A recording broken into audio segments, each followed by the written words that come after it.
Então, boa noite, estamos aqui novamente para nós retomarmos as nossas discussões sobre as questões de múltipla escolha do ENAD.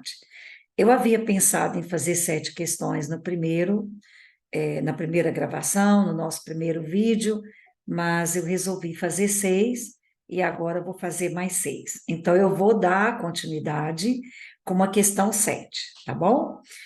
Podem pegar aí de novo as questões e vamos retomar. Eu vou agora abordar outros gêneros, diferentes um pouquinho do nosso primeiro encontro, porque a intenção é que trabalhemos com gêneros diversificados. E às vezes o gênero pode ajudar a resolver a questão, ou seja, a competência do gênero pode ajudar a resolver a questão. Eu vou então compartilhar com vocês a, a tela, né, da infografia. Pronto.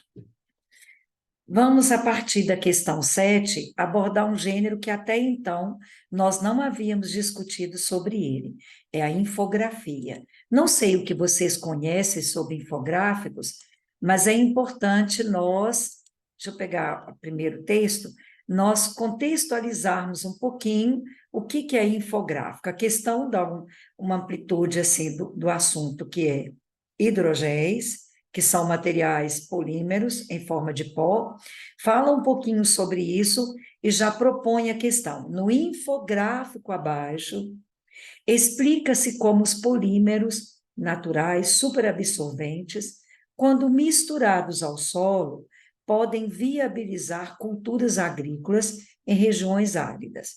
Então, já deu um pouco de informação para nós, mas nós vamos para o infográfico para que possamos falar um pouquinho sobre esse gênero. Ele está muito presente hoje em revistas, principalmente revistas científicas, de uma maneira mais acentuada. Sempre houve infografia, mas agora trazem textos, vamos dizer assim, mais potencializados em semioses, em mais recursos visuais, que acabam sofisticando um pouco mais esse tipo de gênero, né? Antes nós tínhamos um proto-infográfico, hoje nós podemos dizer que há o infográfico em si. Mas eu não vou estender a teoria, o que é importante é o que é o infográfico. Este aqui, ele tem uma característica típica da infografia ocidental, que normalmente faz o texto com introdução, pode ser um lead ou só um tópico frasal, lembrando que lead é aquela parte que é comum em notícias, principalmente, e às vezes em reportagens, o primeiro parágrafo da notícia tem que trazer o lead, que é onde ocorreu o fato, como ocorreu o fato e com quem ocorreu. Isso é considerado, vamos dizer, o item primeiro, para eu dizer que o gênero é uma notícia.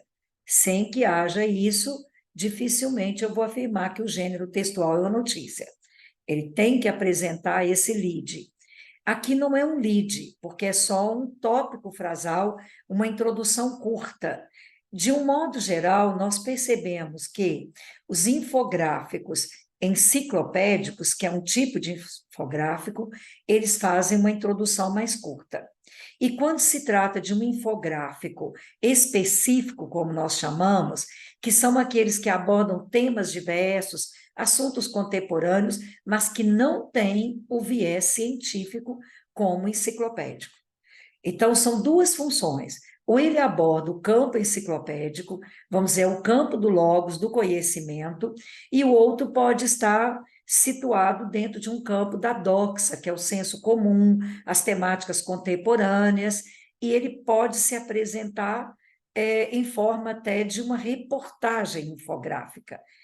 Nós costumamos ver isso, é muito recorrente, o texto ocupar 2 páginas e vai trazer, em vez daquela reportagem totalmente verbal, pode fazer parte verbal, parte visual, por meio da infografia, um texto complementando o outro, ou então a reportagem inteira ser constituída desse campo verbo-visual em conjunção, em interface o tempo todo. esta cultura de fazer um infográfico no campo ocidental, ela visa muito a informação da esquerda para a direita, porque nós lemos de cima para baixo e da esquerda para a direita. É um pouco diferente da cultura oriental, que faz a leitura da direita para a esquerda. O texto oriental é assim. Então, nós seguimos a nossa cultura na infografia, já do texto verbal também. A infografia acompanha esse processo. São vários profissionais que fazem infografia. Existem os técnicos que fazem a parte verbal e outros que fazem a parte visual. E, às vezes, uma terceira equipe, ou eles entram em um consenso de como trabalhar a coesão e a coerência entre essas duas referencialidades de produção linguística, o visual para combinar com o verbal, as coerências de conexões entre elas, né, das duas linguagens. E, normalmente, o infográfico não tem que apresentar conclusão. Este aqui vai apresentar, porque só de vocês observarem a introdução, que é o tópico frasal, fazem aqui o desenho, né, a moldura. Aqui é uma moldura trazendo desenvolvimento bem delineada, né? Porque o infográfico pode trazer várias molduras, fizeram uma moldura maior para trazerem o desenvolvimento. E uma ideia menor, como se fossem molduras, usando os números na sequência 1, 2, 3, mas aqui é um layout como se fosse uma moldura também, mesmo que ela não esteja delineada aí como a maior. E a outra moldura vai trazer a conclusão, que não é obrigatória em infografia, mas o texto fez esse desenho de introduzir, desenvolver e concluir. Nós não vamos fazer a leitura do texto, porque me interessa fazer as questões sem a leitura, mas caso tenham que fazê-la, comecem sempre, como já lhes disse, pelo tópico frasal e voltem às questões, porque o tópico frasal norteia praticamente a leitura do texto quase como um todo. E se estiverem lendo um texto verbal, já devem ter aprendido que nós lemos a introdução e a conclusão para que possamos responder algumas questões. Se tiverem que fazer isso, leiam a introdução e a conclusão, porque a conclusão normalmente retoma as ideias iniciais propostas na introdução, corroboram, ratificam ou trazem uma desconstrução, chega-se a uma conclusão de que não é bem o que estava proposto lá no desenvolvimento, mas o natural é que corrobore o que está na introdução. Então, a questão vai falar sobre hidrogel. Imaginem que vocês não conheçam o que é hidrogel, mas têm uma noção da palavra hidro, que é água, e gel, o que significa. Então, eu acho que, a grosso modo, vocês conseguem perceber que é um produto, é uma construção que vai lidar com a ideia de retenção de água em forma de gel, alguma coisa assim, a grosso modo. Então, o uso de hidrogel, em caso de estiagem, propicia a mortalidade dos pés de café. Olhem bem, mortalidade, como assim? Se o hidrogel é para dar vida, é para manter a água da chuva ali no solo, da irrigação, é da vida, não pode ser mortalidade. Aqui não importa pé de quê, se é de cana, de laranja, né? A palavra pés de café não é a questão é o modalizador mortalidade. Não cabe, essa é uma proposição tranquilamente falsa. O hidrogel criado a partir de polímeros naturais deve ter, prestem atenção ao modalizador, essa locução verbal, deve ter seu uso restrito a solos áridos. Tudo bem, até aí eu não sei, porque eu não sei o que é hidrogel, mas eu vou ler o item abaixo e vou descobrir que eles vão ficar em desacordo, porque um vai afirmar que é restrito a solos áridos e o outro vai dizer que pode ser aplicável em diferentes tipos de solos. Então, nós temos que chegar a um acordo qual deles é o indicado, porque a letra C vai dizer: os hidrogéis são usados em culturas agrícolas e florestais e em diferentes tipos de solos. Então, nós temos que chegar a um consenso do que seria a resposta, letra B ou C. Uma delas tem que ser excluída. Aqui já deve ser uma das duas, tem que ser a resposta. E uma vai ser a exclusão. Se eu não sei que o hidrogel pode ser aplicado em culturas agrícolas e florestais, eu tenho que pensar, já foi dito lá no enunciado da questão qual é o papel do hidrogel. Então, eu posso pensar que se é para haver retenção das águas, ou da água, da chuva e da irrigação, ele pode ser aplicável em cultura agrícola e florestal. Não há nada que impeça isso. Eu acredito que a letra C tem uma proposição de verdade maior, porque ela é até mais ampla do que a letra B, e dizer que ela pode ser aplicável em diferentes tipos de solo. O uso de hidrogéis naturais é economicamente viável em lavouras tradicionais de larga escala. Essa é uma informação que tem uma proposição falsa, porque eu acredito que dá para nós pensarmos como que seria economia, como que eu vou aplicar isso, a produção disso, para ser usada em larga escala, em lavouras tradicionais de larga escala. É muito complexo. Então, não é viável economicamente. Eu acho que dá para a gente pensar no senso comum aí e chegarmos a um acordo que isso não é realmente bom economicamente para se fazer. O uso dos hidrogéis permite que as plantas sobrevivam sem água da irrigação ou das chuvas. Nós acabamos de observar que o infográfico, como eu disse, o tópico frasal é importante na leitura, já que este texto, inclusive, não trouxe nenhuma referência para nós, nem o primeiro, nós estamos sem a referência no primeiro, sem um título, sem a referência no segundo e sem um título. Ambos os textos não trouxeram uma referência para nortear para nós alguma coisa. Então, o ideal é que nós usemos a introdução, no caso aqui, do infográfico para nortear alguma coisa. E esta introdução já nos garante que a letra E está errada, porque está dizendo sem a água da irrigação. Prestem atenção nessas palavras que restringem, que limitam a situação. Não há, ou nunca, ou sempre, sem, ou sempre com alguma coisa, que vão trazer verdades, vamos dizer, universais para uma proposição, que nem tudo é verdade. É muito difícil ter 100% de verdade, né? É uma proposição. E existem palavras que elas já nos induzem a perceber que aquilo não é possível, né? Usar um sem, usar uma palavra como sempre, todas as pessoas, esses modalizadores devem chamar a atenção de vocês. Então, o que queriam saber aqui, em verdade, é uma informação que tem que estar no texto. Vocês olhem lá no texto e encontrarão a resposta já dada no infográfico.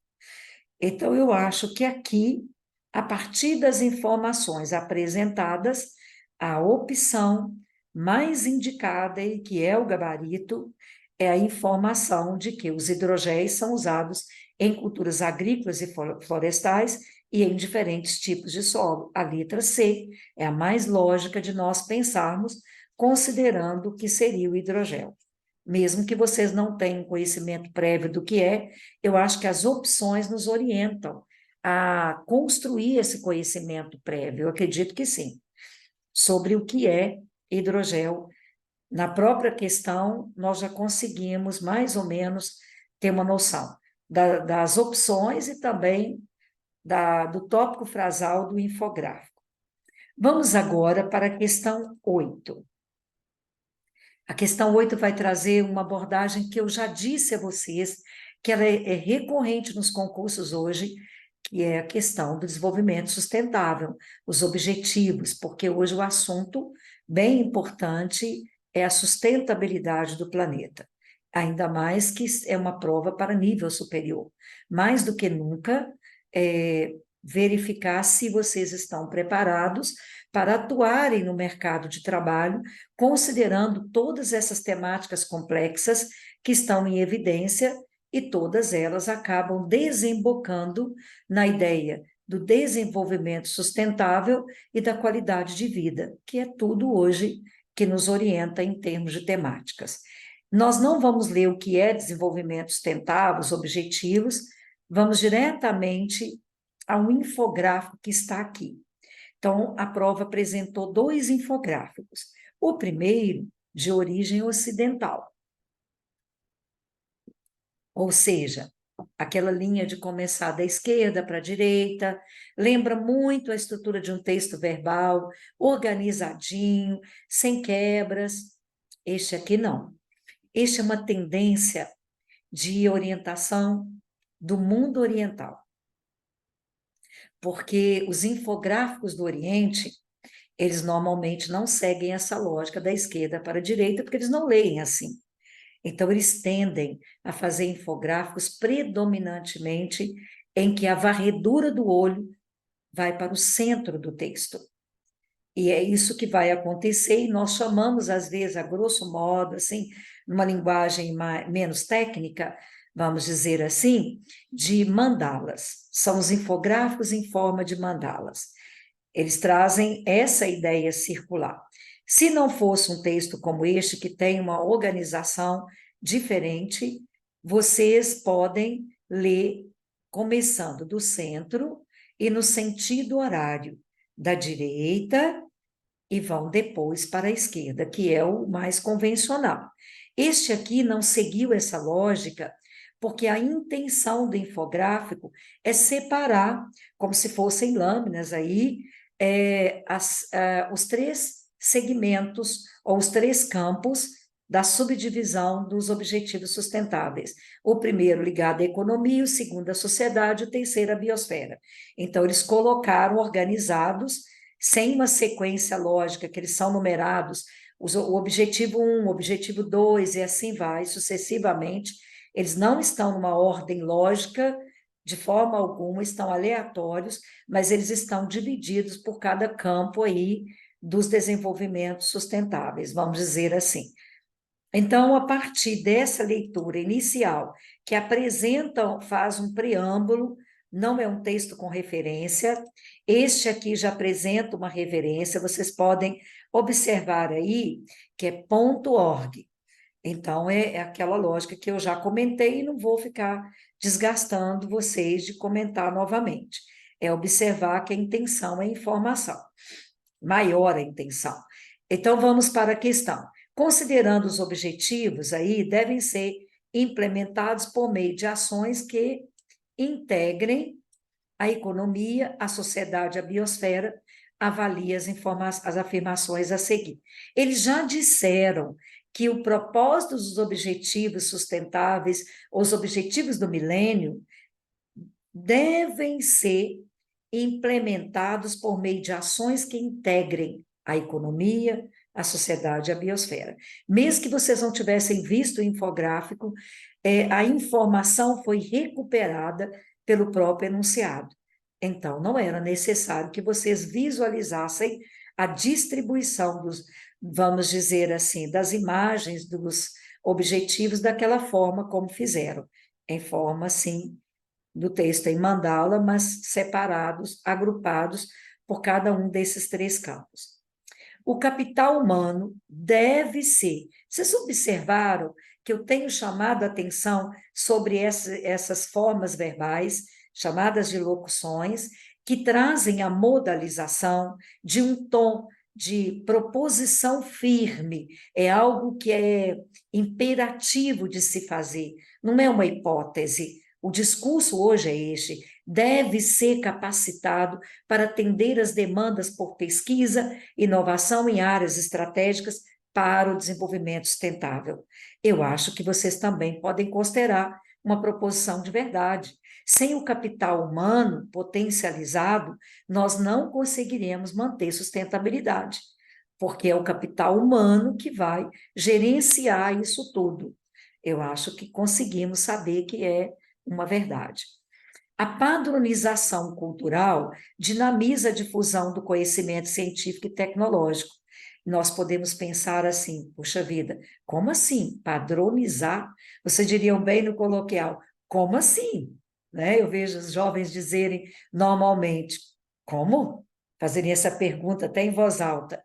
É uma pergunta que nós nos faríamos, porque se vai padronizar e dinamizar a um contrassenso. O que engessa, o que é padrão, não consegue dinamizar muito, não é? A verdade é essa, porque o dinamismo, ele pressupõe a mudança, o que é diferente, aquilo que não tem um caráter de rigidez, mas um caráter de flexibilidade, de mudanças, de adaptações. Quando nós pensamos em dinamismo, jamais vamos pensar em uma coisa engessada. E também a ideia de padronizar a cultura. Eu acho que essa também é uma proposição que não vai caber aqui pelo nosso senso comum. Eu já colocaria como falsa.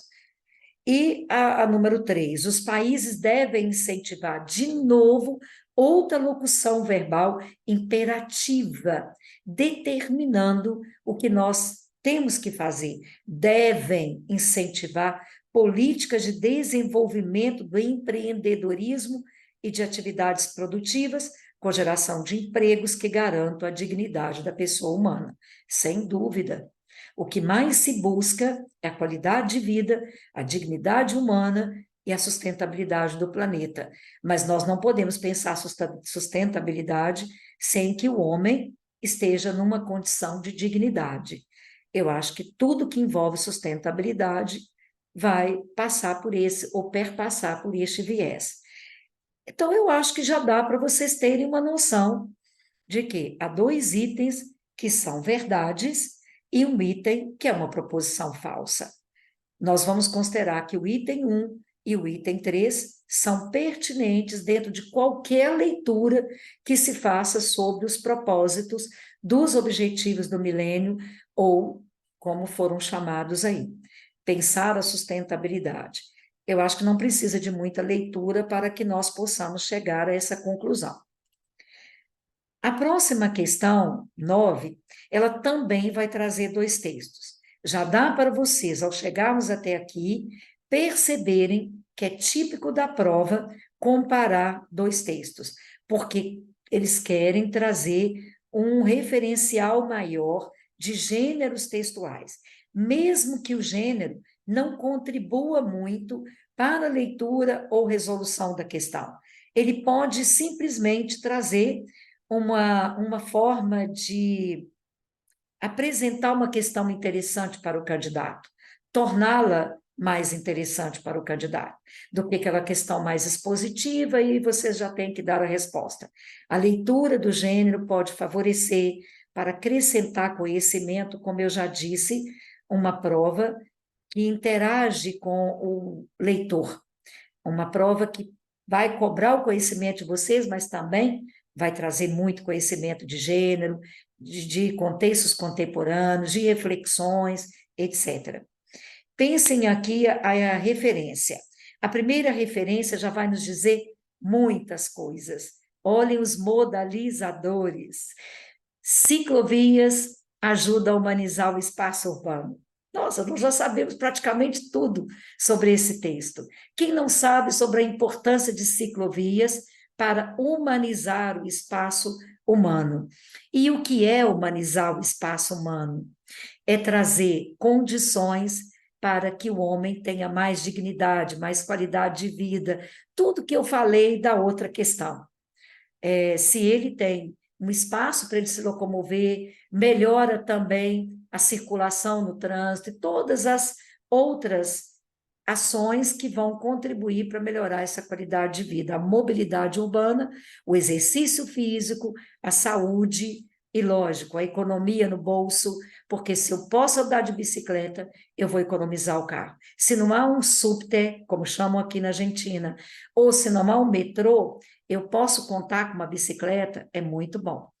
Há espaços ou lugares em que usa-se muito a ciclovia. Há países que projetam isso melhor. Infelizmente, o Brasil não chegou a esse potencial de ciclovias. Podemos estar no caminho de construir isso, até essa cultura de usarmos bicicletas. Então, já sabemos que o texto traz uma informação já subjetivada, e nós temos que passar para a questão sem necessariamente ler. A proposta do texto é mostrar que as ciclovias ajudam a humanizar o espaço urbano. E se humaniza, traz benefícios físicos, comportamentais para o homem. É o que nós já podemos inferir. A charge que está aqui, ela não vai acrescentar praticamente nada na questão. Ela ilustra, ela está muito mais para ilustrar o que foi dito no texto verbal do que trazer uma informação. Ela traria informação se cobrassem o caráter do humor, que é típico do gênero charge. Mas a questão não vai abordar o humor, ela vai abordar a temática da importância das ciclovias estarem presentes nos espaços urbanos como forma de trazer a qualidade de vida para o homem, em vários sentidos, em vários campos. Então, nem vou me ocupar dessa charge. Vamos para a questão. Considerando as informações apresentadas e o uso de bicicletas como alternativa para melhorar a qualidade de vida nas cidades, avalie as afirmações a seguir. Observem também que os elaboradores das questões, eles têm o cuidado de informar ao leitor alguns dados importantes da própria questão.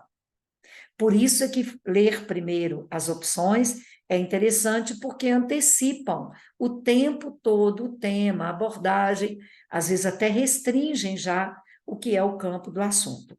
Com a referência e esse enunciado aqui, nós já completamos a leitura do que é a intenção dos dois textos.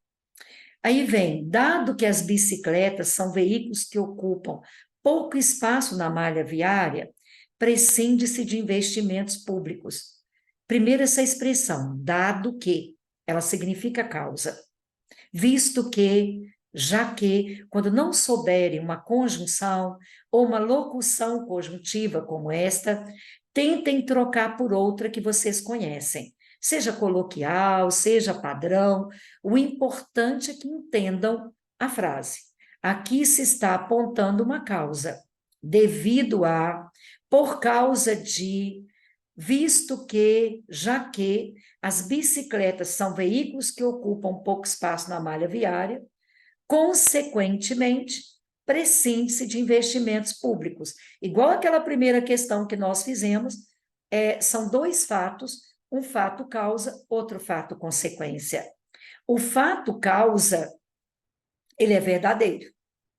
Se estivesse fazendo aquela primeira questão que analisamos, vocês já colocariam que o fato causa é verdadeiro.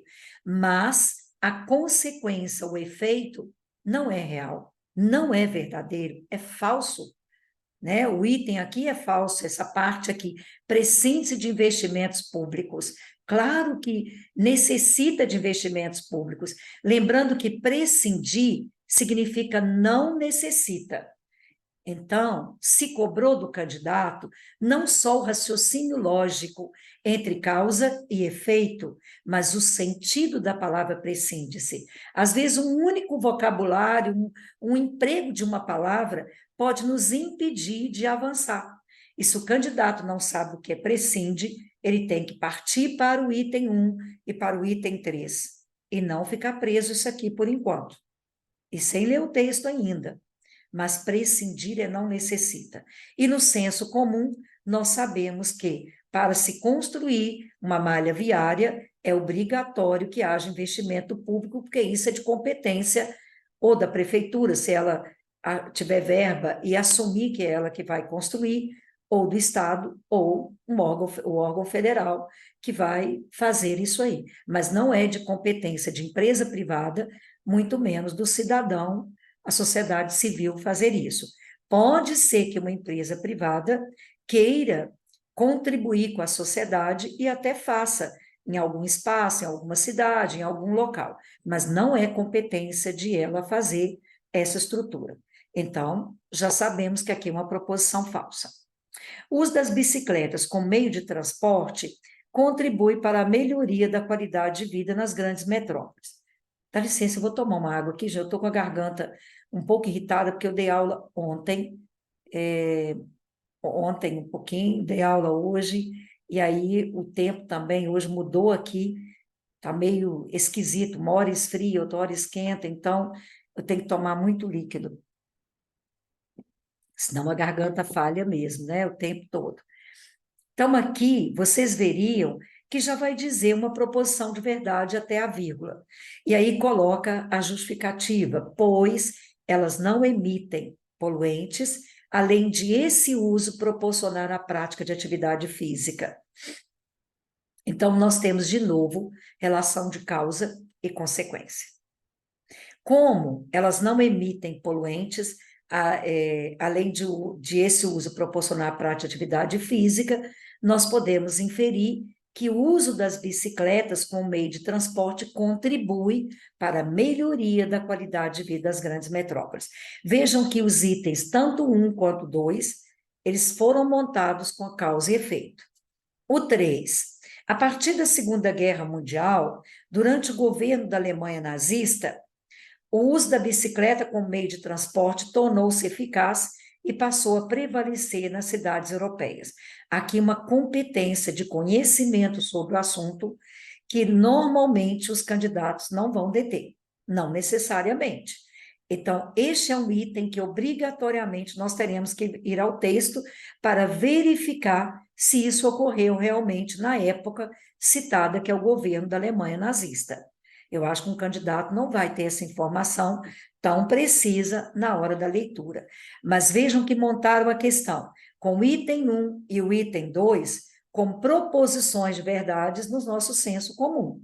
E o item 3, em que vocês têm que realmente voltar ao texto e verificar se procede.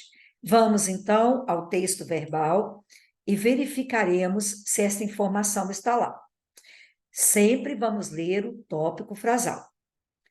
Na Alemanha nazista, no auge da Segunda Guerra Mundial, surgiu a necessidade de abrir mais espaço para os veículos automotivos.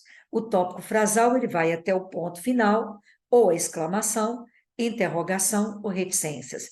O tópico frasal é a frase, ou é o período, a estrutura sintática que nós chamamos de tópico. É a primeira estrutura sintática que se finda com as estruturas também de pontuação que nós usamos para escrever um texto verbal. Então, aqui aclara a informação de que, ao contrário, surgiu a necessidade de abrir mais espaço para os veículos automotivos. Então, o que se pressupõe que já havia as bicicletas e esses espaços serão substituídos para que as vias possam trazer os automóveis. E quem tem um pouquinho de conhecimento sabe que, nesta época, os automóveis ficaram como, assim, os instrumentos, os recursos mais importantes mesmo. Foi uma questão bem importante naquela época, o uso do automóvel durante o período da guerra. Então, aqui, se não tinham essa informação, eu também não tinha, vou ser honesta com vocês, eu não sabia disso, reconheço, tive que ir ao texto para também depreender que a opção correta aqui seria 2 proposições verdadeiras, no meu entender, de mundo, de informação capital cultural, e que o 3, com a leitura do texto, eu consigo saber com a proposição falsa. Então, o item de gabarito aí tem que ser a letra D, os números 2 e 3, né? Na questão 10, vocês já terão um texto de um blog, org, mas é blog. E ele traz uma proposta que é o suicídio do povo indígena. Esse já traz um título que nos direciona para o dado que vai trazer, a informação que vai trazer. É claro que, por estar no institucional, que é .org, ele deve trazer dado estatístico, é o que é mais comum, para nos informar de uma maneira mais precisa, se vai falar de suicídio, um quantificador desse suicídio, vai mostrar a faixa etária, é o que eu pressuponho que um texto colocado num portal, num site governamental, vai trazer de informação. Senão ele não tem validade, se ele não se sustentar com pesquisa, como conhecimento real da situação, ele não procederia para estar num site ou num portal governamental, que é o que eu já disse a vocês. Então, o assunto suicídio do povo indígena é bem interessante. O acesso foi feito em 2020, então nós não sabemos quando que esta informação foi dada, porque aqui nós temos a data do acesso. Veremos, então, o outro texto, que é o 2, ele não traz a referência. Percebemos que ele traz um preâmbulo de informação para depois colocar a questão. E vão dizer assim: o mapa a seguir, no final aí do texto, apresenta a distribuição dos óbitos por suicídio entre crianças e adolescentes indígenas do Brasil entre os anos de 2010 e 2014. Então, trazem também no enunciado informações que antecipam a nossa leitura prévia. Nós já temos vários dados aí, a referência do primeiro texto e o próprio enunciado da questão. Vejamos aqui, o que eles trouxeram foi o mapa mostrando os índices, então, do suicídio indígena entre 10 a 14 anos. Aqui há bolinhas maiores, vou dizer bolinhas ou círculos maiores e menores. O recurso que eles usaram, semiótico, de identificação aqui do quantificador, foram essas bolinhas menores, menor índice, e bolinhas maiores, maiores índices, em cada estado aí do Brasil. Mas nós não vamos nos ater ao mapa, vamos à questão. Considerando, então, as informações do alto índice de suicídio da população indígena, disseram que é um alto índice, outra informação no enunciado. Eles vão o tempo todo pontuando informações nos enunciados. Avalie as afirmações a seguir. O elevado índice de suicídio entre crianças e adolescentes indígenas no país evidencia a necessidade de ações com foco nos direitos fundamentais desses indivíduos. Puxa vida, vocês vão pensar assim, claro, é tão óbvio, porque se já estão afirmando que há um índice elevado de suicídio no próprio enunciado e no item 1, eu já sei que a ação que se tem que tomar é que impeçam que isso aconteça. Políticas públicas efetivas que intervenham nesse processo. Primeiro, buscar as causas e tentarem sanar o problema para que não haja mais essa consequência de óbitos. Então, evidencia a necessidade de ações com foco nos direitos fundamentais desses indivíduos. Isso é tranquilo, de uma proposição verdadeira. Os estados do Pará e de Tocantins são os que possuem os maiores índices de suicídio de indígenas. Eu não sei, eu nem sabia desse dado estatístico, até eu conhecer o mapa, assim como vocês. É uma pesquisa. Dado de pesquisa, não tem que saber de cor. Eu vou deixar este item para nós verificarmos no mapa. Vamos passar para frente. Os povos das tribos originárias do Brasil, usamos este termo, e muitas pessoas, por exemplo, no Enem caiu esse tema, alguns candidatos não sabiam o que eram os povos originários do Brasil e escreveram coisas que não tinham muito a ver com a abordagem dos povos originários. Então, os índios são povos originários do Brasil. No que tange a sua história e preservação cultural, não estão amparados por direitos e garantias constitucionais. Olha o modalizador que eu chamei a atenção de vocês sobre ele. O não, a palavra sim, a palavra sem, a palavra com, são preposições, são advérbios, não importam, mas eles trazem negativas ou afirmativas com proposições muito firmes dentro de um contexto que não caberia. Nós usamos muito esses modalizadores para que sejam opções erradas. Esse não estão amparados, é claro que dentro do senso comum sabemos que é uma proposição falsa.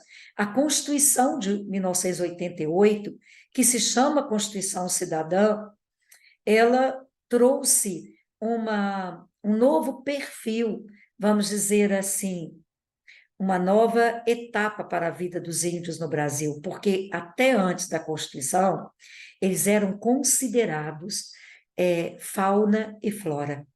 Eles não eram considerados seres humanos, como nós somos. Então, imagine, a Constituição de 88 é que trouxe o registro do índio como um ser semi-capaz. Ainda se usa o termo semi-capaz. A Constituição Civil traz direitos aos índios, Constituição Civil, desculpa, o Código Civil, a Constituição de 88, e ainda acresceram o que nós chamamos de Estatuto do Índio. Então, dizer que eles não estão amparados no campo jurídico dos direitos e garantias, isso é uma falsidade. Não há como eu concordar com isso. Vocês sabem que existe, pelo menos, o Estatuto do Índio. Se não souberem os direitos que a Constituição trouxe para a comunidade indígena, claro que eu não estou aqui para discutir se esses direitos são aplicáveis ou se não são necessários outros, claro que não. Eu só quero dizer que existem garantias. Por exemplo, a Lei de Diretriz e Base na Educação, que foi construída, escrita por Darcy Ribeiro em 96, ela se fundamenta na questão da educação indígena, dos povos indígenas, ela se fundamenta nos direitos que estão lá garantidos na Constituição. E um direito muito importante é que o índio tem, hoje, a prioridade é que eles aprendam todo o conhecimento da ciência na escola a partir da língua deles, da comunidade. Claro que eles vão aprender a língua portuguesa, mas imaginem que a língua portuguesa será uma segunda língua, como nós aprenderíamos o inglês como uma segunda língua, o espanhol. A prioridade não é a língua portuguesa, porque até então era determinado no território nacional que a língua efetivamente nas escolas tinha que ser a língua portuguesa, independente da comunidade em que ela estaria sendo aplicada.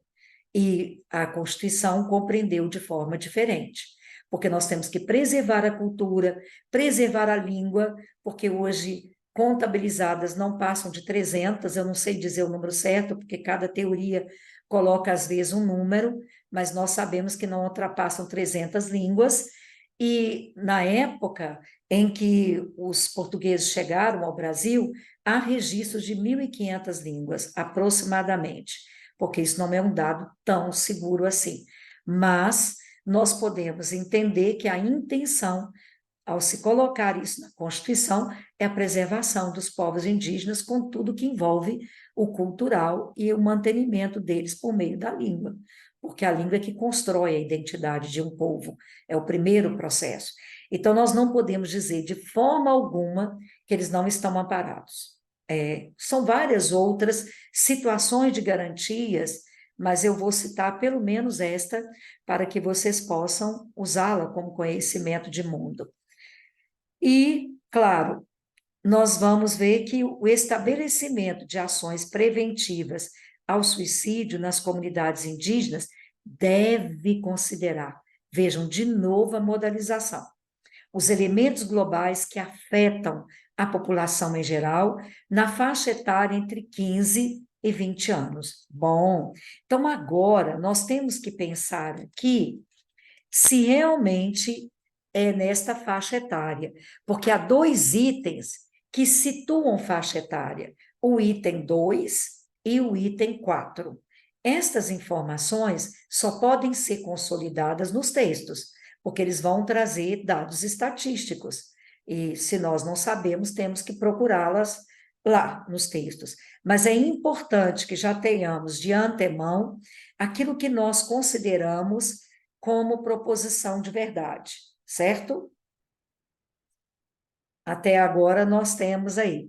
É falsa o item 3, porque eles têm a garantia, já vamos excluir todas as opções em que o item 3 está dado como correto, porque ele é tão claro que ele é errado, que nós já podemos excluir com segurança. Então, as letras C e a letra E, certo? Já eliminamos duas. Nós colocamos que o item 1, ele é uma proposição de verdade. Então, já podemos considerar que ela estaria correta. A necessidade aí do foco nos direitos fundamentais.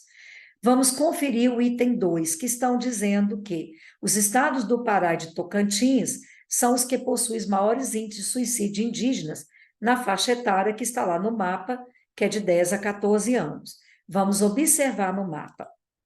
Vejam que essas bolinhas ou esses círculos maiores não estão presentes no Pará e em Tocantins. Nessas duas regiões, nesses dois contextos, as bolinhas estão pequenininhas, os ciclos estão pequenininhos. No Pará, uma, e em Tocantins, há duas. Então, nós vamos supor que estes dois territórios não apresentam alto índice, ou altos índices, como queiram falar. Outros territórios apresentam, mas menos Pará e Tocantins. Então, já podemos colocar aqui que é uma informação falsa. Temos mais um item para fazer exclusão, que este item aí, o item 2, é falso. Então, vamos eliminar a letra B, certo? Vamos conferir agora o item 4. Este aí, ele traz na faixa etária entre 15 e 20 anos. Eu estou lendo aqui no papel, porque às vezes eu tenho que descansar um pouco a visão da tela, porque o reflexo de luz me incomoda um pouco, que uso óculos e traz reflexo. Então, eles citaram, aqui que é o ponto de vocês observarem. O resto pode estar correto. Nós temos que conferir se a faixa etária que disseram é de 15 e 20 anos. No outro item, a questão não era faixa etária, porque o mapa apresentou tudo nessa faixa etária, mas o texto verbal trouxe duas faixas etárias aqui. E vamos conferir, então. Eles disseram que é entre 15 e 20 anos. Vamos conferir, então. O que disseram aí? Que ações preventivas devem considerar os elementos globais que afetam a população em geral, em relação ao suicídio nas comunidades indígenas. Eu creio que está na faixa etária, está aqui. É o primeiro texto.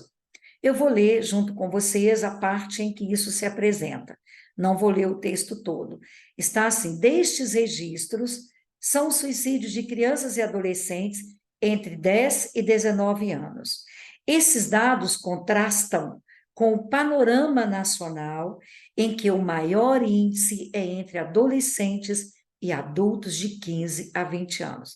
Então, o texto trouxe um cotejo entre a realidade que ocorre do suicídio nos povos indígenas, que é o foco da questão, comparativamente com o que é o panorama convencional, vamos dizer, o panorama nacional do resto da população e não da comunidade indígena. Então, nós temos um cotejo, uma comparação. O dado, portanto, da questão é que ela está equivocada, ou seja, é falsa. Se ela é falsa, nós só poderíamos ter uma única resposta aí, que é o item da letra A. A única proposição de verdade é o item 1, e ele é o eixo do texto, ele é a ideia central dos dois textos, que mobiliza toda a informação. Por isso é que ela é a proposição de verdade. Mesmo que nós não tivéssemos lido o texto, olhando as outras, nós saberíamos que ela é a mais sustentadora de ser realmente uma verdade aí. Ótimo, então agora vamos para a questão 11. Estamos quase fechando, eu prometo, tá? Falta esta e a próxima, até a questão 12 que nós vamos fazer. Eu reitero os comentários da questão 1, retomados aqui numa outra questão, com outro texto, mas com o mesmo formato, o mesmo modelo. Não vou delongar, como diria minha mãe, gostava muito dessa palavra, delongar. O pessoal de uma faixa etária mais antiga gosta muito de delongar. Não vou ficar segurando vocês com uma questão que vocês agora já sabem fazê-la. E é isso que eu quero, que vocês façam a questão junto comigo. Agora, raciocinando dentro do que eu ensinei, porque esta é uma das questões mais importantes da prova do ENAD, considerando que ela estará em várias outras cobranças de competências de outras áreas também. Quem é ou qual é o produtor desse texto? Covid-19 reduz gravemente expectativa de vida de negros e latinos nos Estados Unidos. Olhem o modalizador. Não quer dizer só que reduz a expectativa de vida, gravemente. Colocou-se um advérbio extensamente potencializador de uma proporção muito maior do que se imagina. Então, esse modalizador já me garante que é um texto que vai apresentar estatísticas altas, situações drásticas, é um texto que vai apresentar um caráter mais nefasto, mais negativo da informação que se encontra aqui, não é? É da revista Exame. Considerando as informações apresentadas, agora vocês vão ler naquele sentido que eu pedi a vocês. Primeiro, vamos observar se as duas asserções podem ser verdadeiras ou se são falsas. É o primeiro passo. Vamos dizer assim, eu vou ler a partir do item 2, como eu disse a vocês, porque a causa a gente procura ler primeiro, para depois nós pensarmos o item 1, que seria supostamente a consequência desta causa, se ambos forem proposições de verdade. Uma hipótese que pode ser levantada quanto à diminuição da expectativa de vida de negros e latino-americanos está relacionada às suas precárias condições de trabalho, levando-os a maior possibilidade de exposição ao contágio pelo novo coronavírus. Nós já sabemos que o contexto é da pandemia, que já foi dito aí na referência. Então, esta seria uma hipótese das causas, das condições precárias da causa aí, né? Das condições precárias de trabalho que levariam a essa hipótese de construção da consequência proposta, que seria o efeito desproporcional da pandemia da Covid na expectativa de vida da população negra e latino-americana estabelece relação com sua situação de vulnerabilidade social. É claro que é uma consequência totalmente proposta e reconhecida como verdade a partir da causa proposta. Então, eu acredito que vocês conseguem entender que são duas proposições de verdade possíveis, porque esses dois fatos podem ter ocorrido, sim, e são dois fatos que um gera a consequência do outro. Saber esses dois fatos é muito mais pela leitura do texto, é claro, mas a referência já nos coloca de antemão qual é essa temática. Isso já contribui para nós sabermos o que vai ser tratado aqui, não é? Que já é um assunto que está sendo mostrado como um problema. E esse problema tem a causa e tem a consequência. E isso é o que vocês teriam que ver. Então, da mesma forma da questão 1, teremos o mesmo tipo de gabarito. Duas proposições verdadeiras e o item 2 é a causa, o item 1 é a consequência dessas duas proposições aí. A última questão que nós estamos propondo, ela traz um texto bem mais longo. Vejam que a prova foi alternando, também isso é importante. Textos menores, textos maiores e outros conjugando com dois textos. Um maior, outro menor, mas sempre numa proposição que demora muito para que vocês leiam estes textos. Pensem o tempo que eu estou aqui para orientar. Imaginem vocês fazendo a prova e lendo cada texto.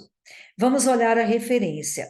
Democracia consensual contra a tirania da maioria. Este é um texto de Mateus Leitão, é um blog, não sei se vocês conhecem, vamos dizer, é um articulista, jornalista, que nós diríamos periodista, muito articulado, e alguns textos que ele expõe são muito bons, eu considero realmente interessantes de leitura. Claro, como todo articulista, nós vamos concordar com algumas coisas e discordar de outras, mas, de um modo geral, é um articulista que faz uma leitura crítica de mundo bem interessante. Por isso é que talvez a equipe tenha trazido Mateus Leitão para que vocês possam até conhecer e procurarem ler, porque frequentemente os textos de Mateus estão em provas de concurso. E o tema que ele vai abordar, a palavra democracia. Não sei se perceberam também o tanto que nós percorremos de texto falando de democracia, sustentabilidade, questão de gênero, democracia. Nós sabemos que são temas em evidência. Domingo, a prova do Enem, cobrou uma proposição temática que é a questão de gênero, é a mulher que está em evidência, né? Nós comentamos aqui também a questão de gênero hoje, a importância de ações, de políticas públicas para reduzir essa distância no foco, no tratamento, na violência, uma série de situações que envolvem as mulheres de um modo geral. Então, é claro que vocês já sabem as temáticas que virão para a prova, e aqui democracia de novo outro texto que vai abordar. Nós não vamos ler o texto, mas observando rapidamente a introdução dele, ele se inicia com uma pergunta retórica, como eu comentei aqui hoje. Se há uma pergunta retórica, o resto do texto vai responder a ela. E nós já podemos saber também que é um texto metalinguístico. O que é um texto metalinguístico? Que vai definir conceitos. Aqui ele não vai informar, ele vai trazer conceitos para nós e pode trazer uma discussão desse conceito, é claro, uma proposição, uma argumentativa, mas o fio condutor é a metalinguagem.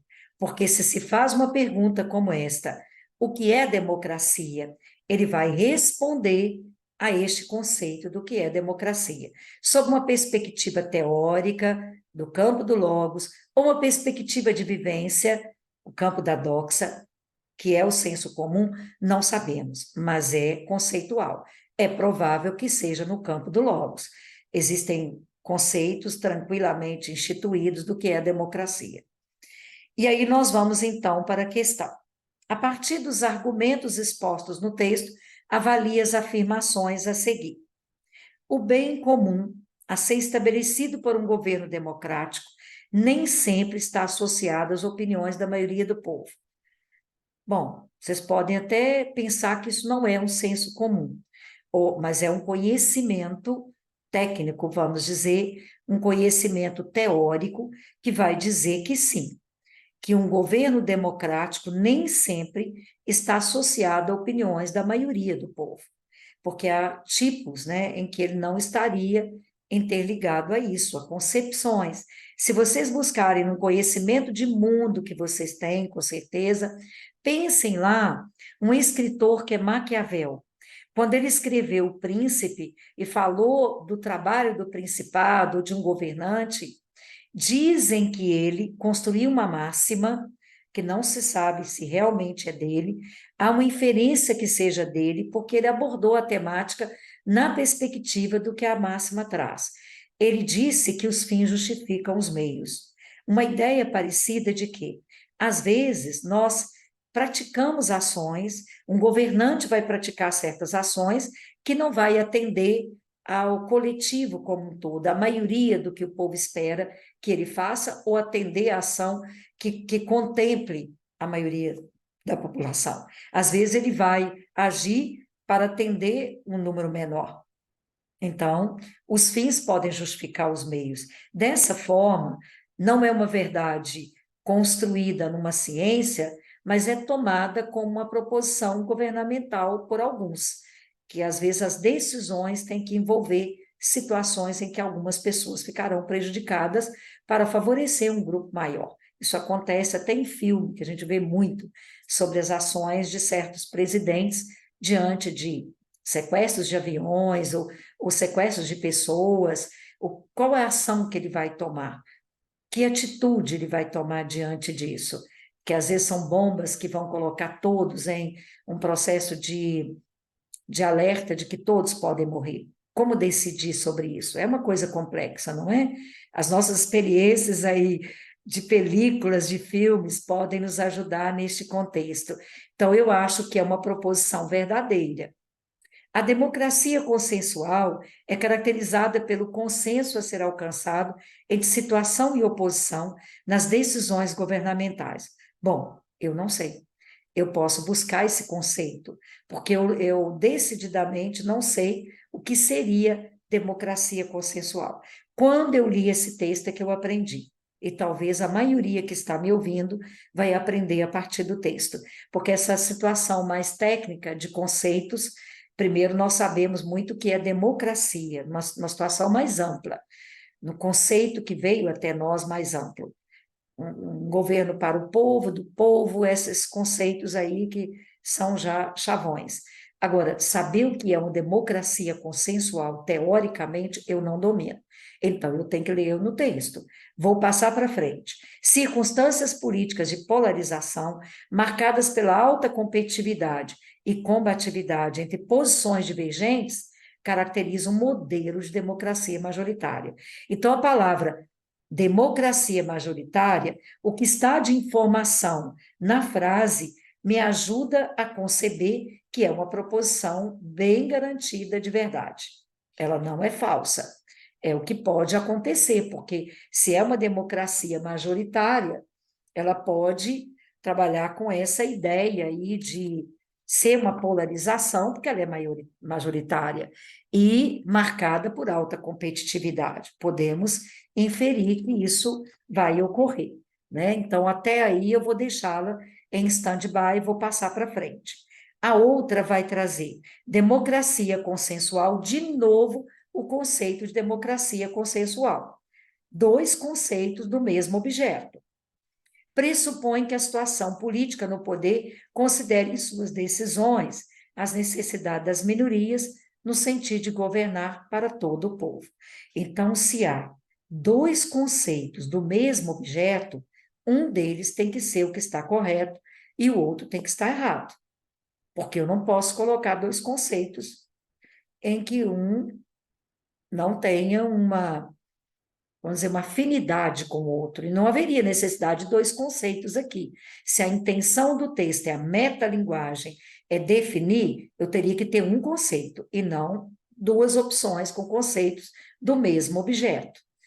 Então, conceituaram democracia majoritária, que está no item 3, que pode ser uma proposição de verdade pela estrutura do que está sendo dito e pela palavra majoritária, aquela que predomina, aquela que está no topo, na posição status quo como a primeira, eu consideraria. A ideia também do item 1, o item 1 não é só senso comum, ele é dado como teoria mesmo, que realmente democracia pressupõe isso. O item 1 é verdadeiro, e o item 3, uma proposição de verdade, mas o item 2 de democracia consensual, é provável que ele esteja equivocado. Porque se nós voltarmos ao texto, vamos encontrar o conceito do item 4. Vocês verão. Isso aí realmente vocês têm que ir ao texto para definir o que o autor colocou como democracia consensual, se não dominam, se não conhecem como eu não dominava. Então, eu vi no texto que ele informou aqui. Primeiro, ele falou da democracia majoritária, ele usou essa parte aqui, e começa o conceito da democracia consensual, e ele vai afirmar: é buscar consensos mais amplos do que é interesse de todos. O desafio da democracia consensual pressupõe lideranças políticas mais maduras, tanto no governo quanto na oposição. Democratas genuínos têm aversão à ideia do totalitarismo e combatem os delírios daqueles que desejam poder sem limites. Então, a consensual seria uma oposição à democracia majoritária. A ideia seria essa.